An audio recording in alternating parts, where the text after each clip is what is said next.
There we go. Bruce, it's all yours. I'm going to go ahead and mute everybody, and you'll have to unmute yourself if you want to say anything. All right, good morning, folks.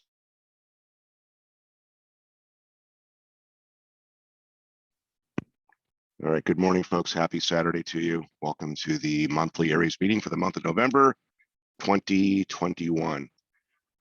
And without any further ado, my name is Bruce, KG6IYN, Section Emergency Coordinator, for those who don't already know.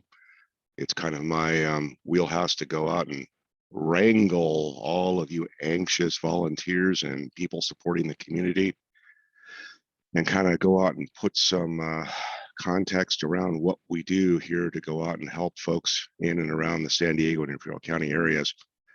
We've got Rob online as well, whom everybody should know, K6RJF. Dave, who was just pushing the record button for you, is our section manager.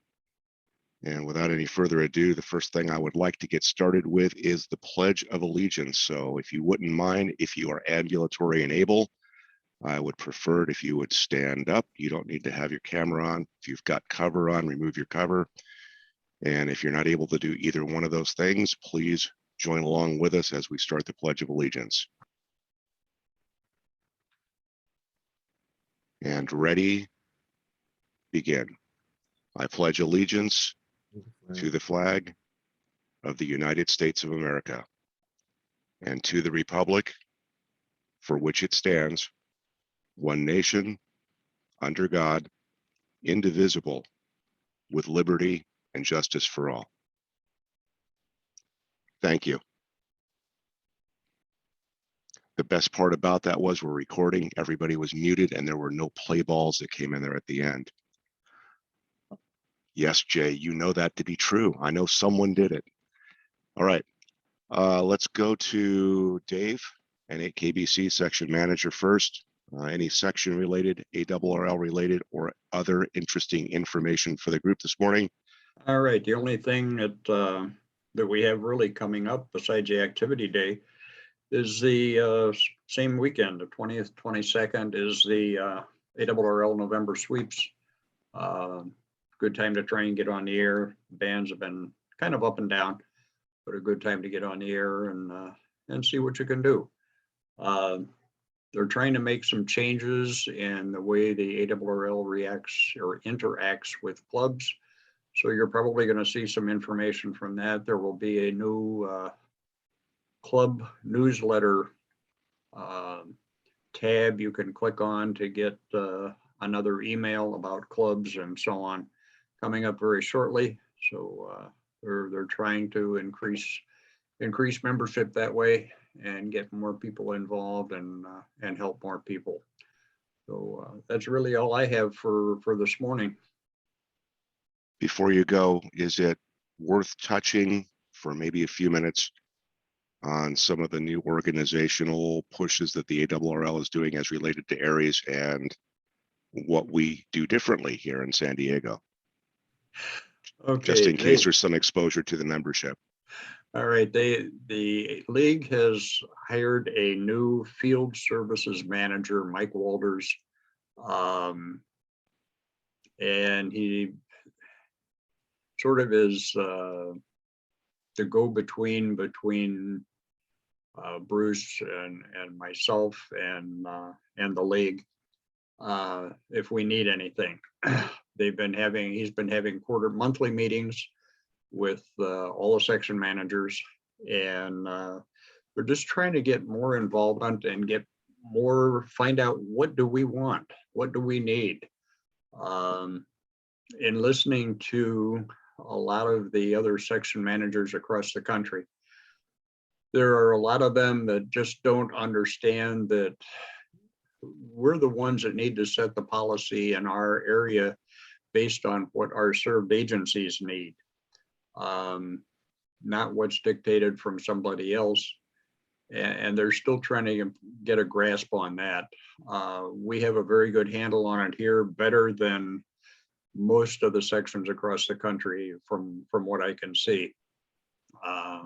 Some of them are getting better and improving, but we have things pretty well under control. And Bruce has been doing a great job working with our served agencies to find out what do they need. He gave a talk to one of the groups here a couple of weeks ago, and well received. So it's good. We have a very good working relationship with all of them, and they look to us for things, which is sort of a turnaround from what it was 10, 15 years ago. So that's all good. Thanks, Bruce. Thank you, Dave. I appreciate that. And for those that don't know how this works out for a lot of the other sections, and I'll just touch base on this for just a moment. You know, this is sort of, and I don't want to make this sound political. Folks that know me know that I don't do politics while we're doing ARES. Might touch on politics a tiny bit on my social media stuff that I do.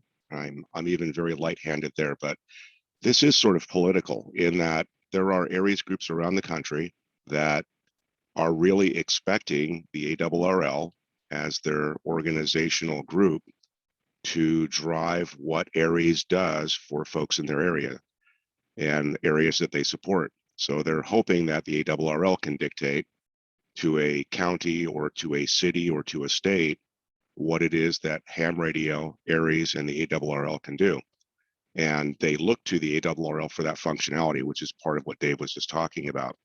Here in Southern California, and especially here in San Diego and Imperial County as well, we've taken a very different direction in that we've chosen how we interact with the different served agencies, as Dave mentioned, other support groups and other peer organizations that actually do provide very similar functionality, but at different levels.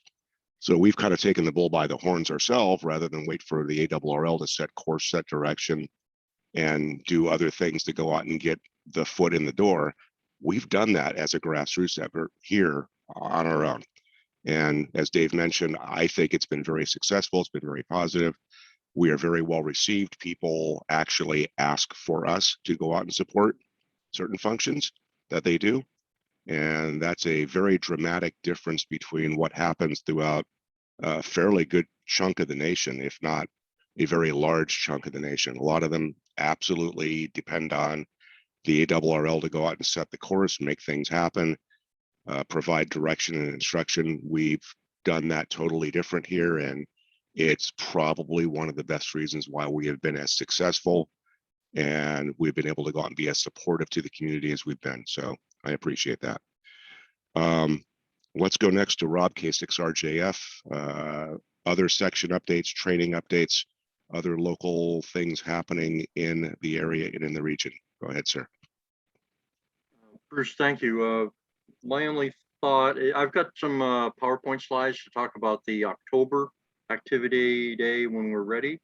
And whenever you're ready, I'll do that. So I'll just pass the baton on to the next speaker. Okay, I'll go next, at least briefly.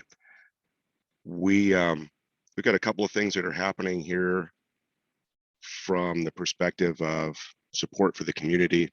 And again, I'm trying not to be political, and I know I'm going to be dancing on the edge of that, so bear with me. I'm by no means attempting to be disrespectful or at all imposing my viewpoint. I'm going to try to state factually where we're going. The only joke that I'll make is the one that seems to be very popular right now. In the first 15 days to flatten the curve, the hardest part of that is the first 2 years that we're in right now. We have just in this last week, I believe, had the governor of California extend his emergency powers for the third time. So it does not look like there will be any immediate changes in the philosophical approach to what directions we are marching, either from a state or from a national perspective, in regard to the treatment of and the prevention of COVID or the attempted preventions of COVID outbreaks. Having said that, we are looking at vaccine mandates for a lot of organizations across the state, and even in some cases federal, which includes military. And the imposition, of course, is that with the state directed mandates and the national directed mandates that are occurring, There are a lot of people that are refusing to get the vaccination. And in a lot of cases, it's because they have personal feelings. They may have personal insight. They may have a belief that they've already had COVID or validation that they have, and they believe their personal immunity is a factor that hasn't been weighed in as far as having to be forced into a mandate. And other folks candidly are taking the posture and the position of, my choice is being taken away, and if I let my choice be taken away, I will never get that choice back again. So there's a variety of stances that are happening on this. All of them lead down to one path, and that path is that we are very likely in the next 2 to 3 months going to see a reduction in availability of certain resources, whether it's fire, police, clinical, which includes doctors and clinicians in hospital scenarios. There's probably going to be a shortage, if you will, a voluntary sit out, calling it voluntary is being polite, where folks are not going to comply. And I would expect that, and the city and the county are expecting that that's going to have an impact on certain services provided. So if we actually do have anything happen event-wise, that would be an additional drain on resources, whether that's an additional COVID outbreak, whether it's the seasonal flu that has an outbreak. If, just like we went through 2 days ago, we have a couple of days of Santa Ana winds and we have terrible conditions and we light a fire somewhere and we're starting to burn again, which is not uncommon in California, it's going to be a drain on a lot of resources. So I'm asking for additional preparedness and thoughtfulness in what we do. And I know a lot of what we have been doing for the last year and a half, roughly, or more, is sitting on the sidelines. There haven't been a lot of drills. There haven't been a lot of statewide tests. There have not been clinical tests where we've been engaged because everyone's trying to do their best to go out and prevent any spread of and outbreak conditions of COVID. Therefore, meetings have been reduced in person. Our training and drills that we normally do with facilities and hospitals have been reduced. Things like that have been happening and switched over to remote, so there's less exposure. That doesn't mean that we wouldn't have a scenario where we might need a communication outreach or request for such, or additional support from the ARES community. We never know what's going to happen. So just because everybody's kind of sitting things out and they're kind of staying at home doesn't mean that we shouldn't be just as ready as we normally need to be and have our equipment preparedness, our regular routine testing of our gear, making sure our stuff is working the way it's supposed to. All of the things should still be happening, even though we're not actively engaged in some of the activities. So just a word to the wise. And hopefully, as I always expect that we'll get through it.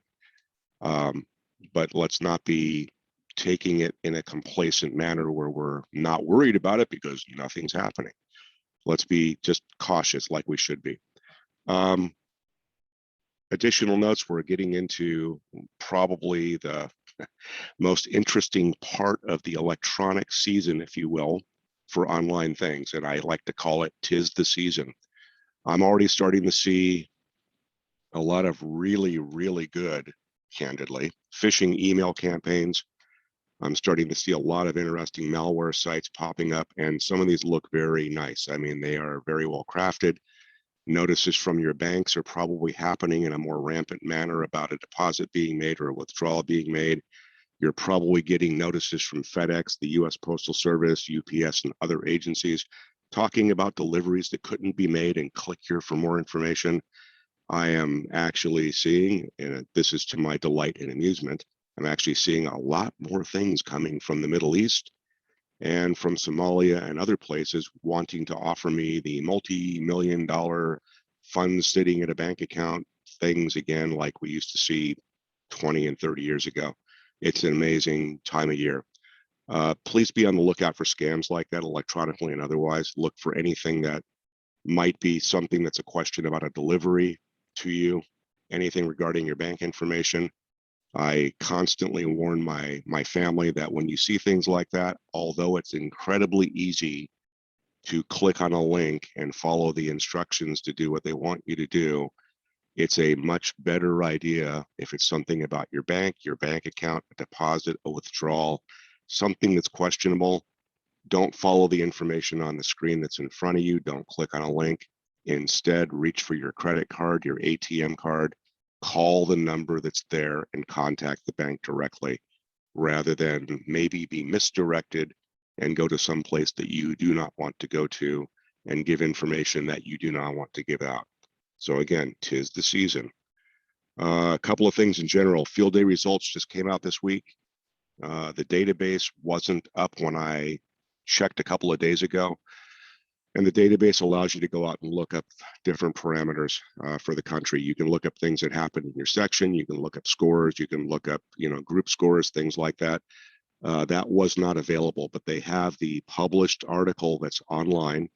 So unless you've gotten your QST already, the published article that's in QST is available online at the ARRL website, and the raw scores are also available there. The database that's interactive was not up as of a couple of days ago. I had made mention to a couple of people that San Diego ARES as an organization or as a club representation did win San Diego County.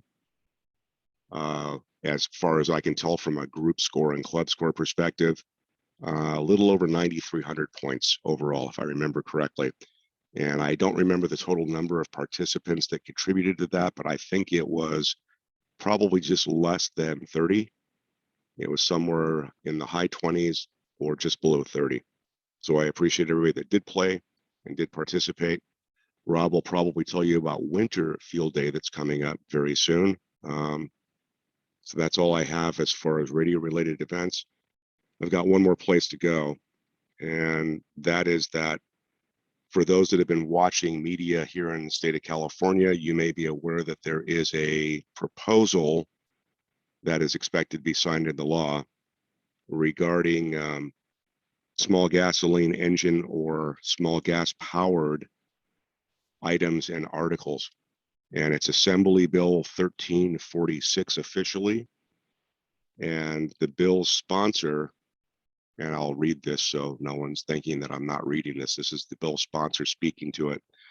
It says leaf blowers, lawnmowers, and other equipment with small gas powered engines emit staggering levels of air pollution.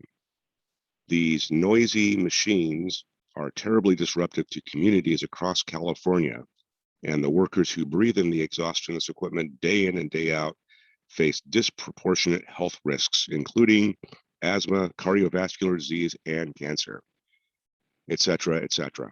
So the deal is that if this is signed into law, and it's expected to be under the current leadership in California, the ban to sell new equipment will start in a phased approach July 1st of 2022, which means it'll be more difficult to get things. And the cutoff date for any new sales of equipment is expected by January 1st, 2024. Now, what this means to us is that what it doesn't mean to us is that you can't own a generator. If you've already got a generator, wonderful, good for you. If you don't have one and you're trying to buy one through Costco, Home Depot, and it's powered by a gasoline engine, you're probably going to have difficulty doing that starting right now, to be honest, because companies are already expecting this to happen and they're closing out inventory and they're not bringing any more in. So you may find that this is a good thing because there may be companies like Costco that have some really good sales going on. But more importantly, again, the larger companies won't be bringing any more into the state of California. Honestly, I'm going to treat this like I don't know any better, because I don't. I'm not sure that you can't buy one out of state and carry it back in the state of California. Although my expectations are that they'll probably check for you at a checkpoint coming into California looking for small gas powered things far more readily than they do fruits and vegetables. That would be my guess if I had to guess. And yeah, I'm joking a little bit, but maybe I'm not joking. If you've got it, you can keep it. If it's yours, you can run it. I would expect that industries such as small engine repair places that do maintenance and service will probably become very popular because people will want to keep what they've got running. But kind of beyond the thinking part about that, if you want to get one and you haven't, this might be the right time to consider doing that. If you want to replace one or upgrade, this might be the right time to do it. Otherwise, it might be a little more difficult. And, you know, the joke for me, of course, was I wonder how long the extension cords are that the California Division of Forestry are going to need to use when they're running their electrically powered chainsaws in the forest. Hi, a little bit of humor there. A product plug, something I don't normally go out and do, but this was kind of an interesting find at Costco. Every once in a while, Costco will sell somebody's version of a rechargeable battery kit, if you will. In this case, of all things, Energizer has a bundle that's being sold currently at Costco. It probably won't be there for a long run time or period of time. And this one was interesting. It is a rechargeable battery kit that includes a total of 6 AA nickel metal hydride batteries, and they're 2300 milliamp hours. So they're not really super over the top, but you know, 2.3 amp hour is pretty good for nickel metal hydride. And the best part about this kit, again, is that there's a total of 6 batteries, which just happens to coincidentally fill most of the AA battery pack holders for most of your handheld radios, like the FT60, some of the other Yaesu, some of the Kenwoods, etc. Comes with a wall charger that's 12 volt, which also is convenient in that your car charger would work with this. It also comes with 4 AAA batteries. So if you've got a small flashlight or something like that. So 10 batteries, the most important of which are the 6 AA's. The charger unit itself, which runs off of any conventional wall wart, putting out 12 volts, or could run off a car adapter. And the best part about this is I believe it was $22.99. So probably about a third of what an actual battery pack itself for your FT60 might cost you, or something equivalent in the way of a battery pack. Not lithium ion, nickel metal hydride, but 2.3 amp hour. You get extra AA or AAA batteries with it. $22, $23 out the door. Hell of a deal for people that have older equipment like I do. So I thought I'd bring that up. I don't have anything else in regard to section related announcements. We did do a presentation to one of the consortiums that provide healthcare here in Southern California. As Dave mentioned a couple of weeks ago, it was very well received by the group. We've actually had follow-ups asking for more in-person and in-depth presentations about what ARES does. The state of California, for some of you that do not know, starting about 2 years ago, included and started to include, aside from just hospitals and clinics that we have been supporting, anyone that actually does patient-related support suddenly falls under the mandate for drills and needing to go out and have their twice yearly functional, at least work session, workshop, functional drill, participate with the state of California, etc. So it's no longer just the hospitals like we have been doing forever, clinics like we have been doing forever. Some of the other state and local agencies, blood bank, doing parallel support with the Medical Operation Disaster Center, things like that. It's far more in depth. So they're doing ambulatory surgery centers, they're doing hospice, they're doing a variety of things. And the popularity of us as a group to go out and provide communication support for them, as I've mentioned more often than not, it's going to be such that we really do need to have more people trained, more people functionally involved, and certainly more people that are active volunteers. And I know that a large part of our population would not necessarily be supporting a mobile operation. And another large part of our population does that by rigor and routine, and normally going on site and providing that in-person communication aspect. We need both. We need folks to go out and be net control operators. We need people to go out and be digital operators. And that isn't just mobile and on site in support. It's also going to be remote from home and maybe remote from one of the county offices, things like that. So don't just think of us going out in the field and charging to, go to a hospital or a healthcare or some other scenario where we're being asked to go out. We also need people to be very versatile and functional from home and in a home setting where they've got all the capabilities, including backup power, hopefully, to go out and provide some of the functions that we provide. So food for thought.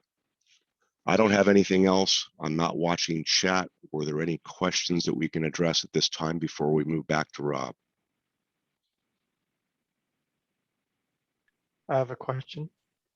Go ahead, sir.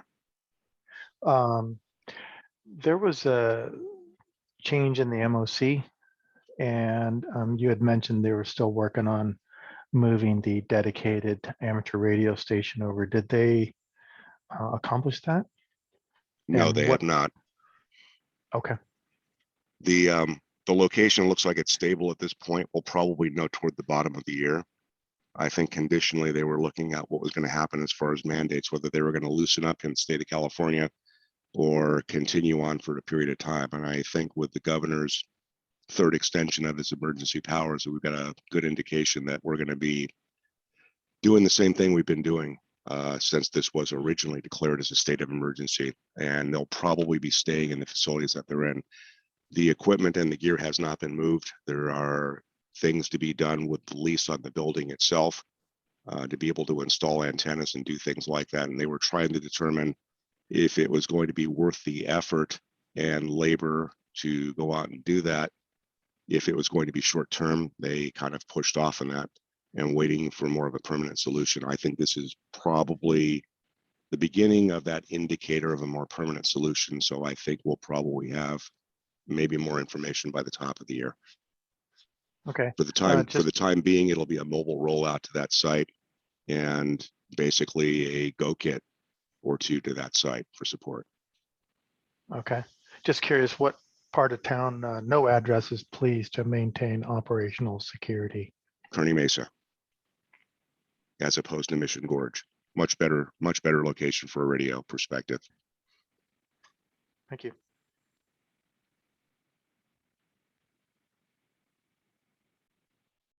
Any other questions? Hey, Bruce, in chat, there's some questions about the battery pack name. If you could put that name in chat later, that'd be great. I can tell you now, I will put it in chat later. I did. It was the Energizer. It is absolutely the Energizer, and it's a 1 hour recharge kit. It's the only rechargeable kit that I know of that they have that they're selling right now. So there shouldn't be a whole lot of confusion. And that's sold where? At Costco. Costco. They used to have the Eneloops, which are by some sources online better cells than the Energizer cells. So you might do a little bit of looking around for that. But you know, people have said this is a reasonable kit. And does it contain the C size and D size blinks as well? No, it does not.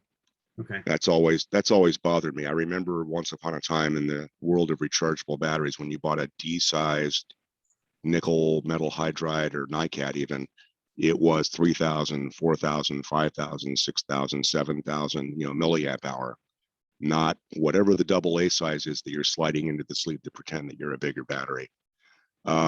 Yeah, the other positive note, I'm glad that you brought up the other rechargeable that they had. The selling point for me on this wasn't the cost. It was me looking at the charger, looking at the fact that I can go out and put any wall wart that I've got that's a regular 12 volt center positive wall wart in there, including my mobile stuff. But the selling point for me on this was it was the right number of batteries to fill out the battery holder. And most importantly for me, and this is something that some of you folks that do batteries understand, the cells for this Energizer kit are made in Japan. Ah, good. Not Heche in China. Made in Japan. That increases the probability that they're one of the good ones like Sanyo. Exactly. I have nothing else. We can carry on if we don't have any additional questions. Do you recall if the charger did individual cells? It will. One at a time. Okay, good. I actually did test that to make sure. It It doesn't require pairs. John has his hand up, CPO.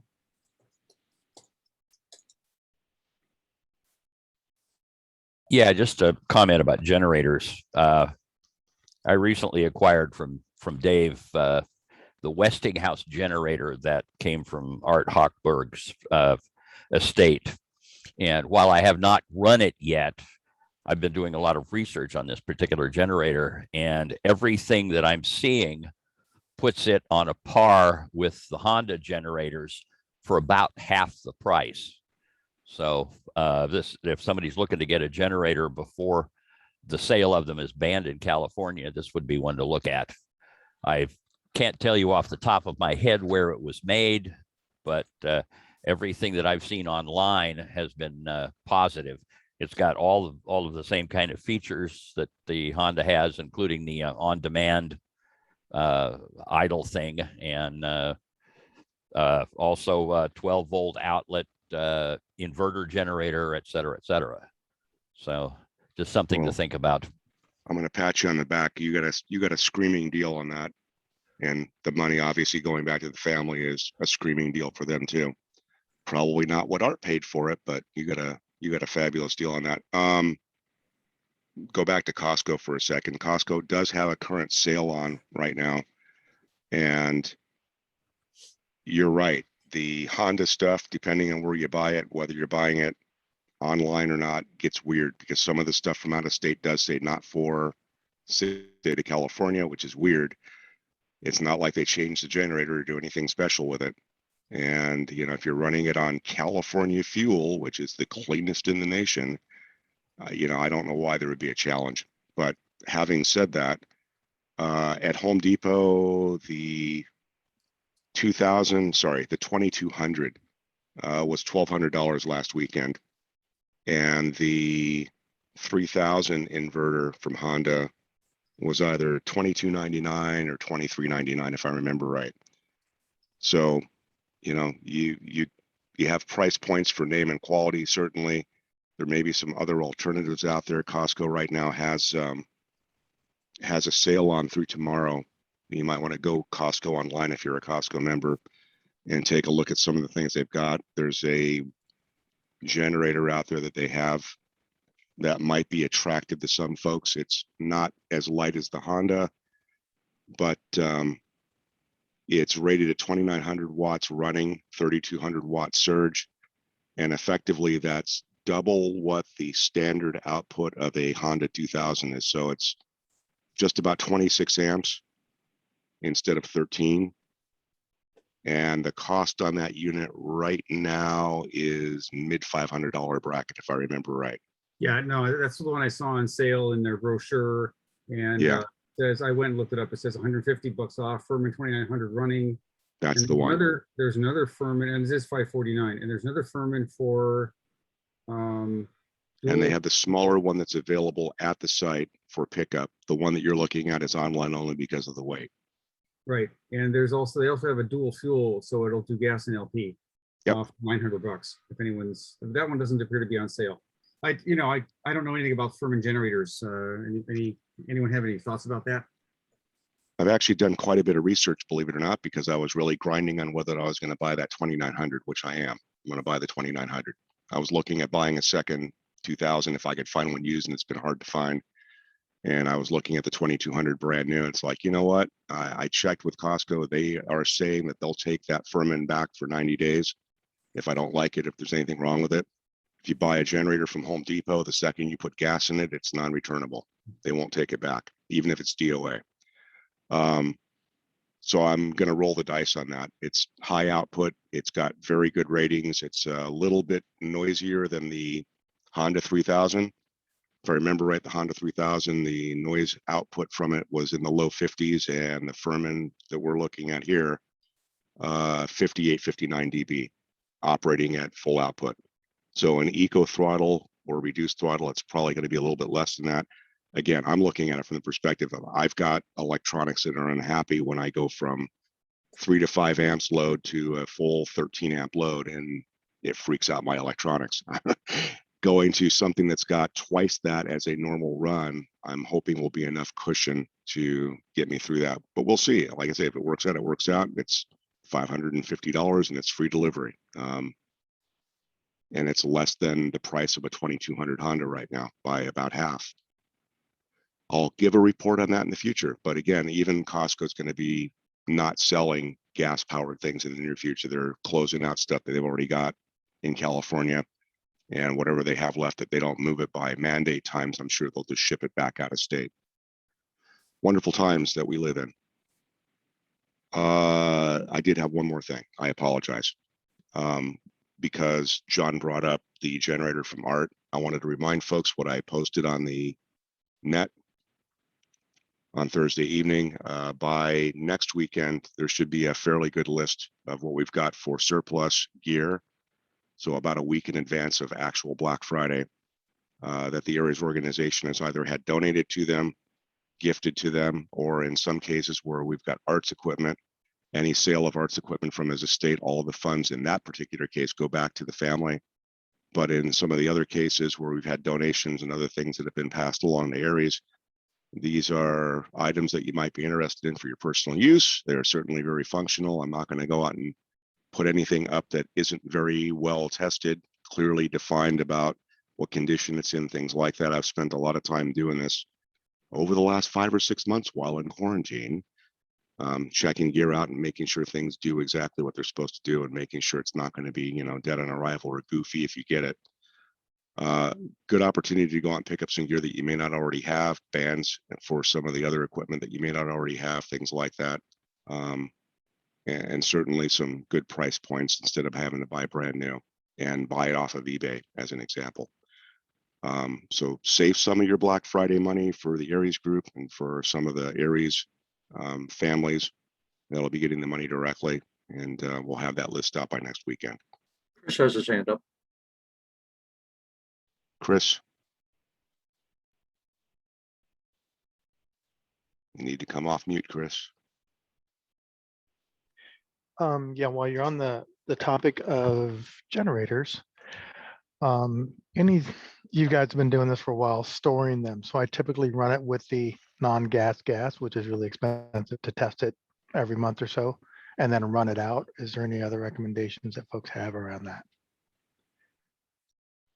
Not that I have. That's always the best method for me, is to run the non-alcohol or ethanol based fuel if you've got the choice to go out and do it. I do run stabilizer. When I fill a 5-gallon gas can, I'll put stable in it. And what I'm usually doing is rotating my fuel out about once every 6 months. I'll dump what I've had if I haven't used it into my car, and I'll refill a can and put more stable in it and fill it up with premium so it has a longer degrade cycle rather than just regular. And, you know, by the time I get around to using it 6 months, 8 months, 9 months later, it's not going to be a problem. And it wouldn't be a problem in a generator. But no, other than running the bowl dry or manually having to drain the bowl, kind of a pain in the butt, I know, but it's the only way to go out and do it. And yes, there are conversion kits out there, especially for the Hondas, and they're kind of interesting, to be honest, and how they're made and what they do. So when you get in the dual and tri-fuel add-ons, some of those kits are actually $300 to $500. You could end up with a $500 generator, and you could throw another $500 at it just to go out and put a conversion on there for alternate fuel. As mentioned, some of the Furmans and some of the other ones that are available out there can be had dual or tri-fuel from the vendor, from the manufacturer, but certainly at a cost point. And I'm kind of wondering what the state of California would end up doing, to be honest, if we get to the point where we still have generators in the state of California, but they're running on propane or LP. I'm wondering how they're going to feel about that if it's not gasoline. I don't know. I think because it's got the capability or option to run on gasoline, it will still be banned. That's my prediction, because I had somebody discuss that earlier in the week with me. Hey, Bruce, would you like to comment on the solar activity that we had a couple of weeks ago? I missed it because my antenna was down at the time. What did I miss? Well, for those that haven't been on the air, especially on HF, we had a really interesting thing happen with some of the solar flares and solar energy that was directed toward Earth. And the one that Rob is referring to that goes back a couple of weeks, we had 2 overlapping events. We had a period of time where it wasn't just the daily solar flux index that was on the rise.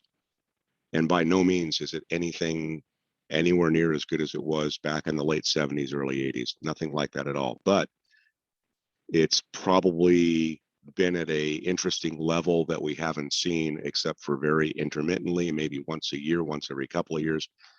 We had activity that was available for those that were watching this and playing with it a little bit on 10 meters of all things into Europe. In fact, almost all of Europe, into South Africa, and from Southern California. Most of that was during the early morning hours for us, daylight wise. And then starting about midday, there might have been a dip, might have been a little bit of a dropout to Europe. And by late afternoon through early, and in a couple of cases, even later evenings, it was completely open to everything Pacific and to the West.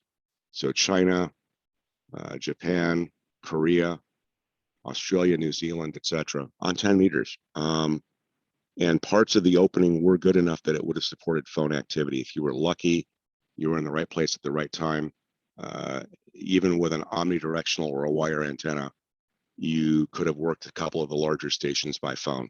Really interesting time. Stuff like that we haven't seen probably in 20 to 30 years, certainly, maybe even as far back as 40 years. So good times. And we hope that there will be more of that, but there's also events like we just had where we had the multiple flares happen and they effectively wiped out a great chunk of the ham radio bands, especially last weekend while there was a contest that was ongoing. So flip of the coin, it could go either way. In this case, the F2 layer was energized by some of the activity, as Rob was referencing a couple of weeks back, and that enhanced propagation, and that would have really been good if it had stayed that way for 6 meters. Wasn't quite good enough for that enhancement on 6, but good times to be had on 10 and on 12. Places you could get to very easily, especially on digital, that you would not have been able to have gotten to unless we were in a much, much higher period of solar activity. Chris? Yeah, I mean, during the sideband contest, 15 meters was on fire. So I I'll worked bet it was from lit. Yep, I'll bet it was lit. Poland, a couple contacts in China. I mean, all over the place. Tons of DX that weekend. It was really, really awesome. I was just coming out of 100 watts into a vertical. Certainly the other stations were running something bigger, but that was a lot of fun. Yeah, it looks like most of the people made it through the contest itself before we really started taking the brunt of the faster moving part of the storm. There were notes that some were late Friday afternoon, mid Friday afternoon, depending on where you were geographically. The solar activity started having that suppression effect and wiping things out. But a lot of people got a lot of good DX in last weekend before it all happened. So I'm glad to hear that you got some of that too. I also mentioned because of that, that this is a good time to go out and check your stuff, just because propagation's good. There's also times propagation's going to be bad because of solar related activity. It's also a really good time to go out and check your gear, play with your gear locally and regionally to find out if we do have one of these events where we get noisy interventions in radio propagation and noise is wiping things out and suppressing the band conditions.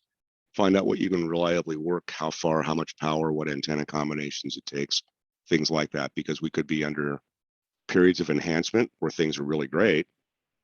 And sometimes that brings its own problems because sometimes things are so great that the bands are completely choked and chock full of stuff and it's hard to have local communications. But there are also times like we've experienced over the last week where it was very suppressed at the tail end of last weekend going into the beginning parts of this week. And you got to figure out how effective your station's going to be when conditions are really horrible on HF, and just see where you land. And just be aware of that. I've done as much fill as I can, Rob. What else do we have? Alrighty, so I've got a PowerPoint to review probably in about 10 minutes. The activity day that we did in October, and talk briefly about the plans for the one next Saturday, if you'd like me to go ahead with that. Carry on, sir. Ready? Let me share screen here.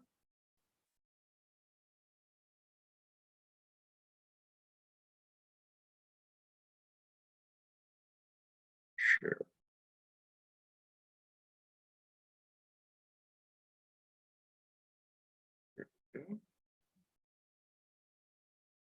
Can you see that now? Is that the full presentation mode? You are good, sir. Okay, very good. Okay, so to review, on October 23rd, we had an activity day. It was also part of the shakeout program that week. The official shakeout date was a few days before. So we did a Saturday event as an aftershock, working with the Los Angeles section and others. And if we want to take credit for an October simulated emergency test, SCT, this could count for that also. Slide.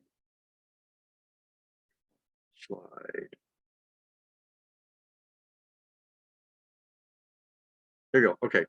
So thanks to the ECs for taking VHS simplex check-ins. We had Dennis N1TEN doing Central San Diego. I know Fred was down in South Bay doing check-ins.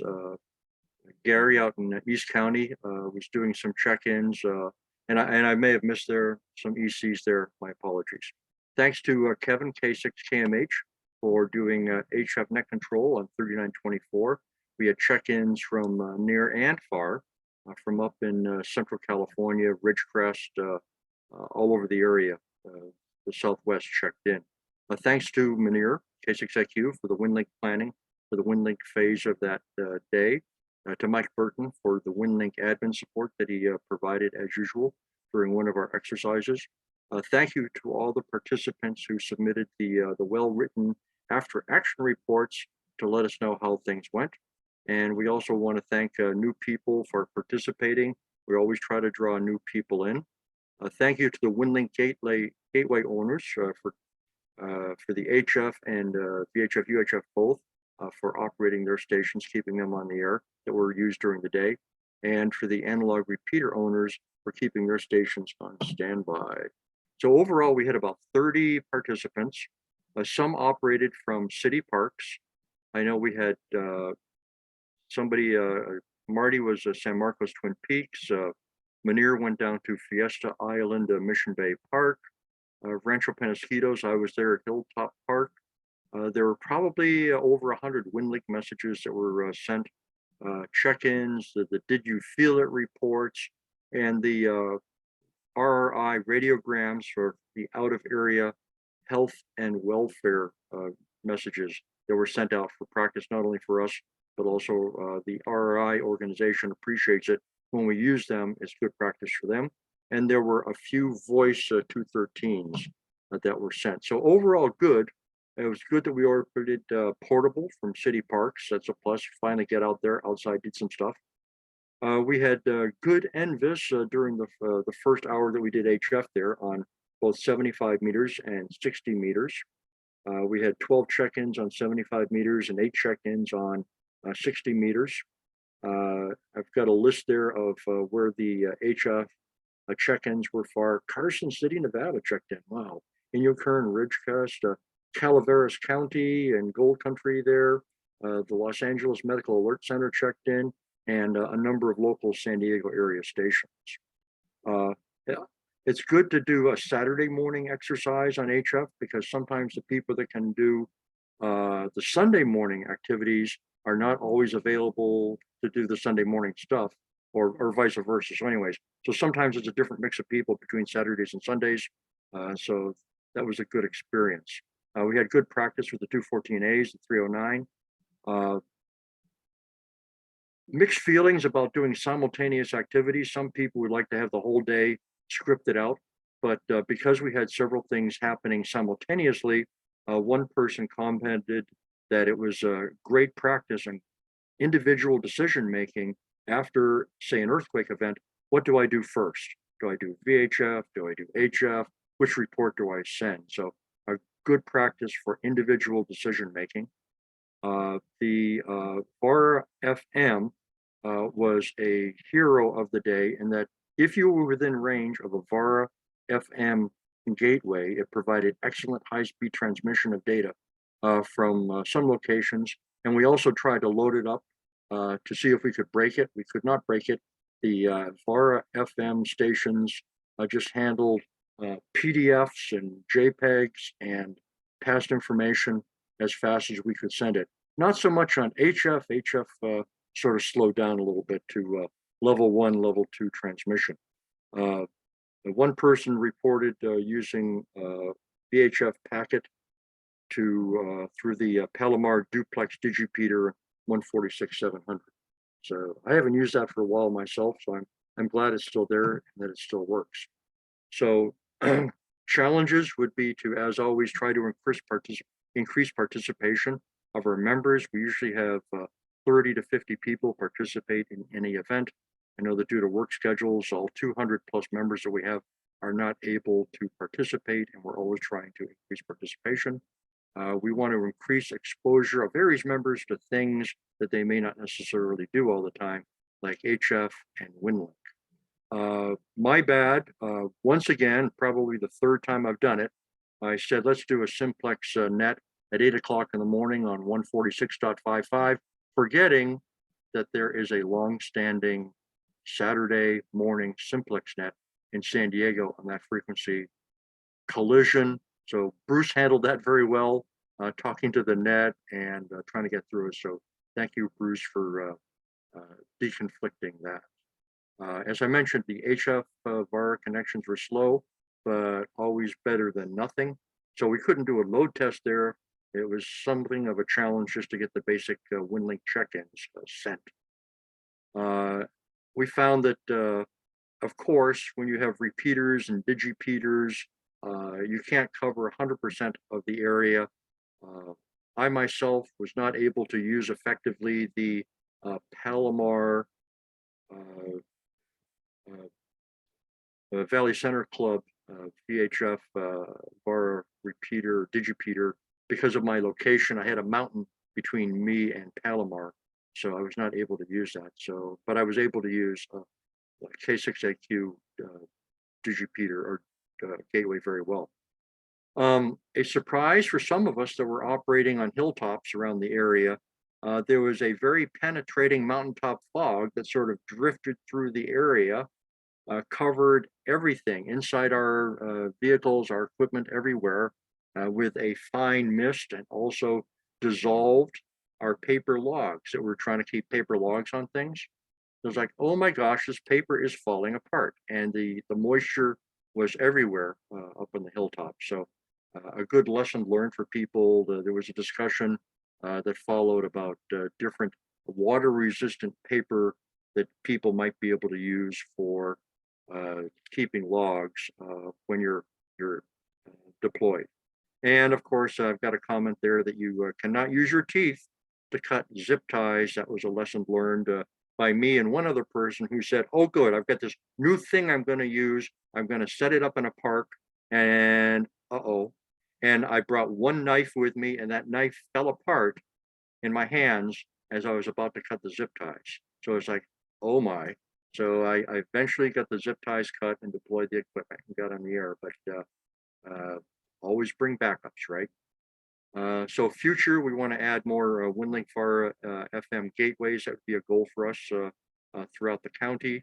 More HF practice. We would like to interact more with other ARES sections and counties around Southern California and San Joaquin Valley and wherever we can, in order to be able to communicate. And we want to have more activity days because a radio is fun and we want to get out there and do it. So we're planning, stepping off from the October event, we're planning a November activity day. It'll be next Saturday. It'll be just 2 hours from 8 to 11 in the morning. And we have tentative plans for 5 locations around the county. Details are still trickling in. I know that during our breakout rooms in a little bit, some of the people are going to be discussing some details.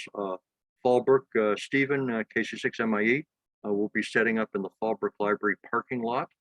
with a number of activities there. San Marcos have narrowed it down to 2 locations, last I heard, and so that location will be published along with all the other details for this event. We'll publish in a few days as the people that are organizing each of these 5 locations codify their details. Tierra Santa, planning the Tierra Santa Community Park, and Chula Vista, Fred has been working on that, and El Centro, I believe they're going to be going to the EOC area in Heber next to El Centro and setting up there. So details will be coming out later this week. And oh, a photo there. That's the backup in the back of my Prius. I've got my rig there, laptop on the top, my paper logs dissolving in the rain on the top shelf there.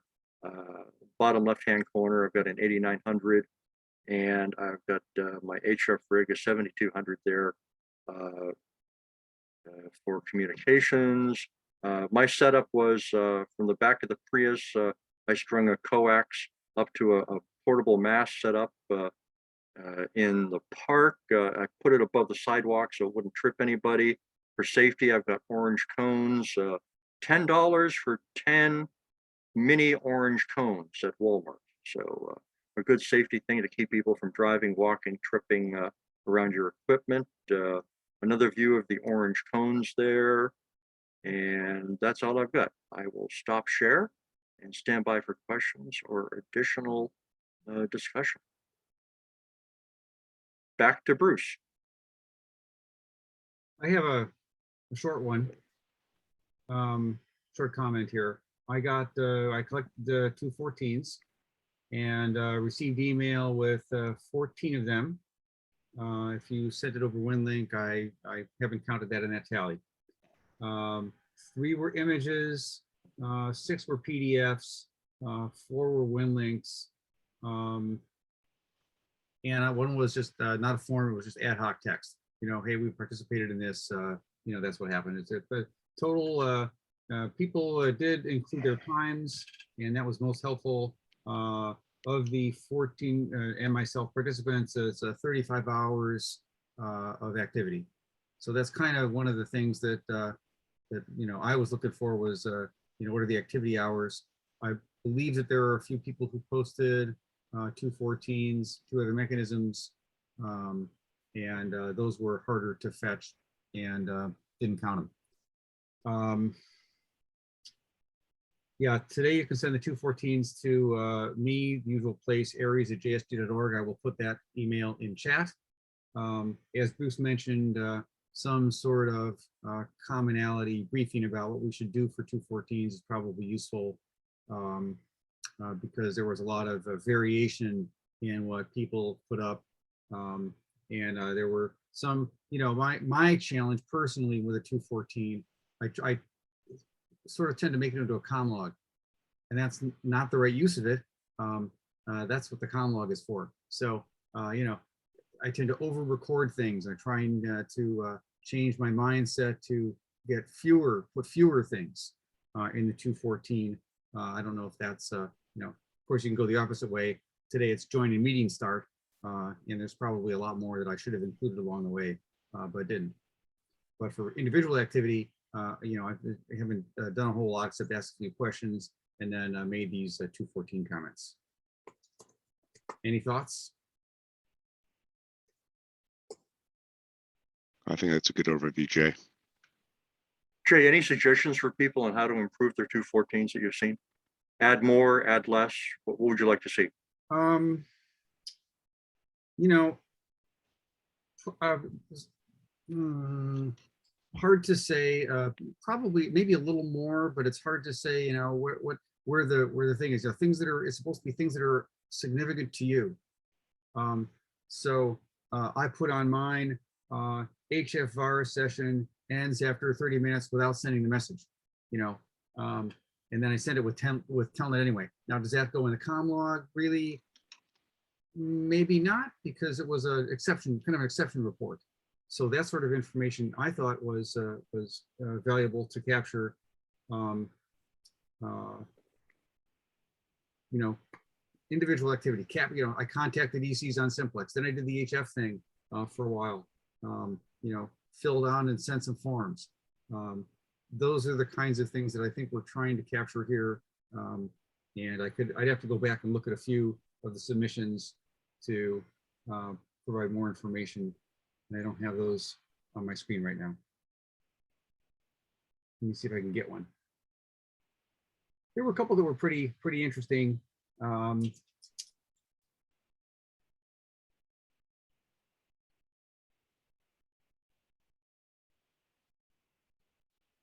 Yeah, we're gonna have to do it later. Any shout outs you want to give to anybody that did an exceptional 214 that wins the 214A prize of the day?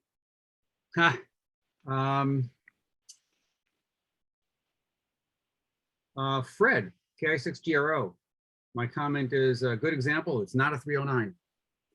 So also K6AMQ, Mike, com summary, but there was no, I think there was no sign off message on that one. But those are the two that I have good comments on. Thank Not you. that anyone else didn't do well, but these two struck me as exemplary, especially Fred's. Judy has her hand up. Go ahead, Judy. Yeah, we do a lot of 214s for the animal response team. And good thing to remember is, what is it that somebody might be asking you down the road that you need to have an answer to or documentation of, especially if you're out in the field doing things. Did you, was the gate locked when you got there? Did you close the gate when you left? Who was present, that sort of business. And I think for the business we do is documenting over the radio those kinds of comments that are made by the people in the field. Good Judy, point. question. When you're doing animal rescues, do you actually carry a 214 around with you to record stuff? Do you have the horse carry the clipboard while you're doing it? What do you Well, I usually am a scout, and so is my sister, especially during COVID, because we can ride in a truck together. So one person drives and you're documenting constantly. I think every 214 is at least a page full as we're going out in the fire, feeding animals or responding, because these things come back to haunt you otherwise. So people say, well, nobody fed my animal. Okay, well, we know on September 14th at 10 p.m. or 10 a.m. That horse was fed and watered, and here's how it was watered. So, that kind of documentation I've used over and over and over again. It really is important. So, I tend to be more rather than less, just because it's not that hard. And, if you're just doing radio communications, not every radio communication, but what you hear, what's told to you over the radio, a lot of that turns out to be very important. So know the customer, what kind of questions they will get asked later on, and make sure you document those. And that's good stuff for ComLog. If you're, keeping a group 214, I think that'd be a great place to put there on your point about, what's significant to you. I left this location, I arrived this location, I fed this animal, I left that location. Those are all really, really good examples of, important activities, and excellent that you actually have a good justification for that, because, you have documentation that you actually stopped there and fed that horse. So that's super.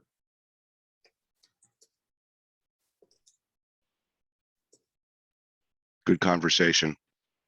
Unless there's any additional questions, I'm going to suggest, in lack of a main presentation today, maybe we take the last 15 minutes, go to the bottom of the hour, general open forum questions from members, any interesting topics of discussion related to ARES or related to radio in general. Field a couple of those and maybe close at 9:30. And when we finish general forum, then we'll go to breakout rooms, right? Correct. Or we go early if there's not anything in general that we'd like to talk about. Bruce, I did have something. It's Bill K1CT. Thank you, Bill. And in fact, just the fact that you popped up, I was going to ask you if you wouldn't mind providing information about the PD memorial or services. In Righto, addition to whatever else you might exactly have. what I'm was bringing in here. Perfect. You'll note in today's San Diego Union Tribune, there's a life memorial note in the obituary column for Steve K6PD, who's a longtime ARES member, net control, and member of QCWA and Convair 220 Club. In any case, his memorial service will be at Miramar National Cemetery on Friday, the 19th of November. The service starts at 1100. Get there a little early, like 10 or 15 minutes early, because we'll caravan out to the spot. It'll last about a half an hour, and that'll be followed by a reception over at the Casa Machado over at Montgomery Field. And if you have any questions, please get with me. I can field your questions on that. K1CT@ARRL.net, my email address. And one thing about the Miramar Cemetery requirements is that the mask may be required, so have that with you. That was as of June of this year, so who knows what's happened in the intervening time, but be prepared and hope to see you there. We'll have a number of folks there, so certainly welcome. That's all I have. Appreciate that, and thank you. Steve was a very long-standing member and supporter of ARES, even way before my time. He's been through many gyrations of the ARES groups here in San Diego. He was a very strong supporter of us when we started anew, a little over 11 years ago. And he has always been a tremendous member of the community in general. As Bill just mentioned, member of several clubs and associations, and just, you know, one of the nicest guys in the world to be a ham radio operator, mentor, and supporter of radio activity in our area. So absolutely missed. Sorry that this has happened. Obviously, this is a good opportunity for folks that did know him to provide their last respects. And I hope that I will see some of you anyway next Friday. Thank you for that, Bill. Anything else in general for the group?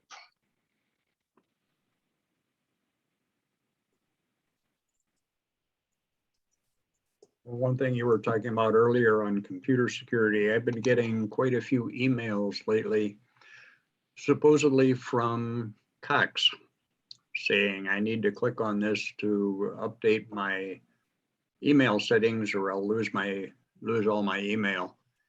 And if you hover over the sender's email, you find out it goes to somebody at Google or Gmail or Yahoo or someplace else. So definitely not real sites, that's for sure. Absolutely agree. And it's sometimes relatively easy. Many cases, it's very easy to go out and do the usual techniques to see what the reply to or what the sender's address really was. And if you're very careful about it, because it's maybe not as obvious, what I will do sometimes is do a reply and then evaluate or look at what the address is that I'm actually maybe replying to without actually replying to it. And then I just delete the draft and throw it out if it's junk. When it's a webmail link, a little bit harder. And when it's a website link, sometimes it's a little bit harder. A lot of these really do look nice.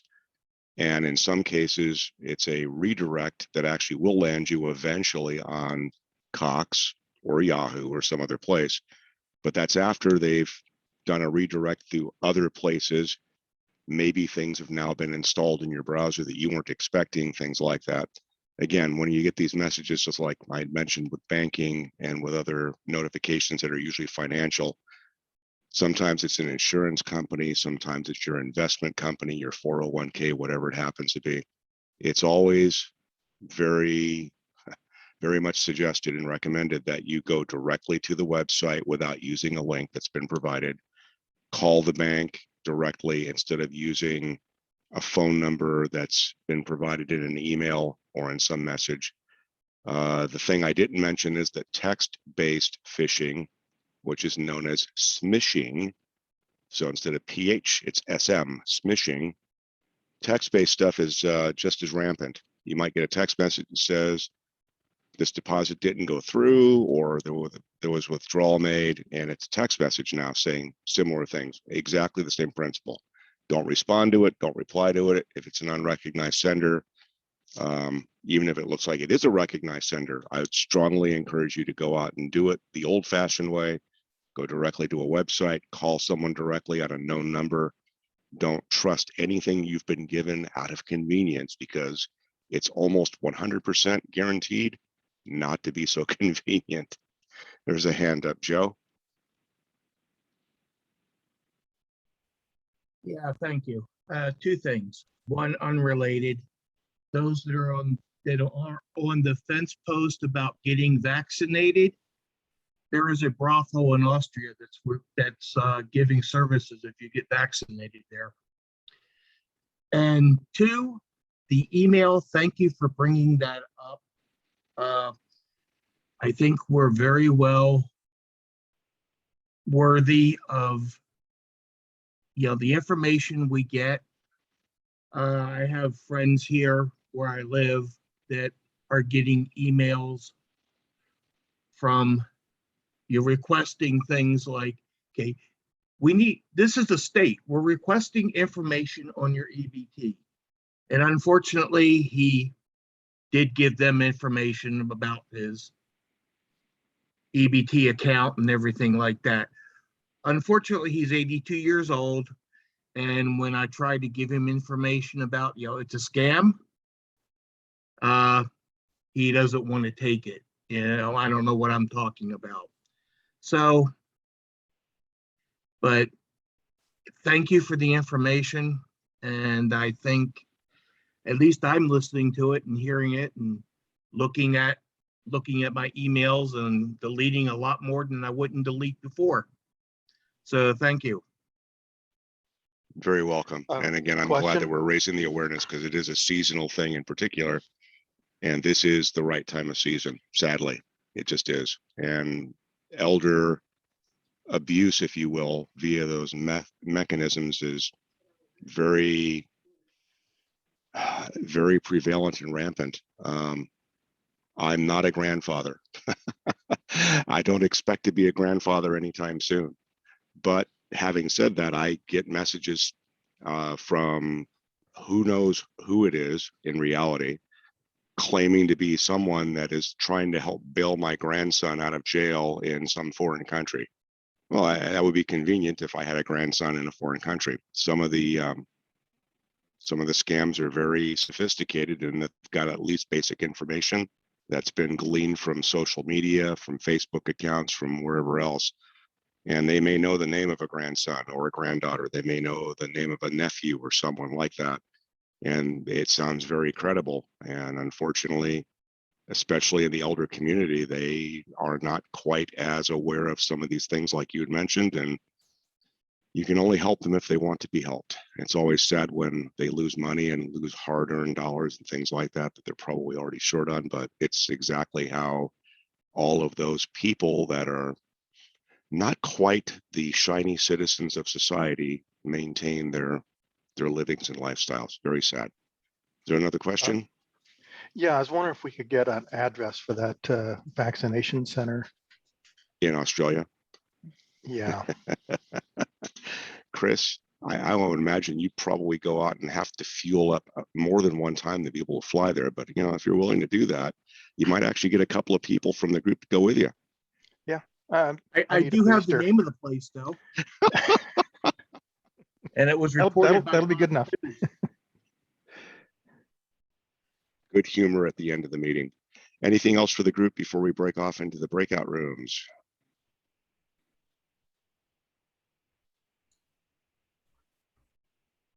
All right, hearing nothing, seeing nothing, Dave, I'd say go ahead and light them up.